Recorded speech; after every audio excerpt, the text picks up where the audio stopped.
नमस्कार मित्रांनो, आज आपण माहिती घेणार आहे अतिशय बहुगुणी अशी वनस्पती माका. तर माक्याची माहिती आपण घेण्यापूर्वी हे माकाचं जे रोप आहे ते हे माक्याचंच आहे का दुसरं रोप आहे हे कसं ओळखायचं हे मी तुम्हाला थोडक्यात सांगणार आहे. कारण माक्यासारखे दिसणारे अनेक वनस्पती आपल्याला दिसतात, गवतामध्ये आल्यासारख्या दिसतात, पण त्या ॲक्च्युली माका नसतात. माक्याचं वैशिष्ट्य, माक्याचा जो खालचा दांडा असतो तो जरासा काळसर लालसर असा असतो. हा पाहाल तुम्ही, लालसर असतो आणि पानं ही लांबट असतात. याशिवाय त्याला एक असं पांढरं फूल येतं आणि ही पानं आणि ही पांढरं फूल हे त्याचं वैशिष्ट्य आहे.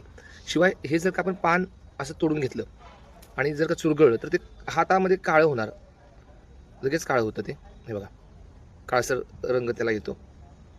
यावरून आपण ओळखू शकतो की हे माका आहे. शिवाय माक्याचं जे काही बी आहे ते फूल झडल्यानंतर ते बी येतं. ते बी कसं असतं बघा, हे क्लिअर दिसतंय तुम्हाला.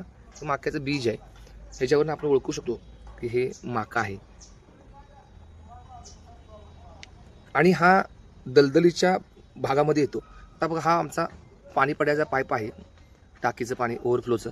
तर त्या ठिकाणी हा अगदी मस्त आलेला आहे. जवळजवळ 1.5 ते 2 फूट त्याची उंची असते, सर्वसाधारण 2 फूट, कधी कधी 2.5 फूट पण असते चांगल्या माक्याची.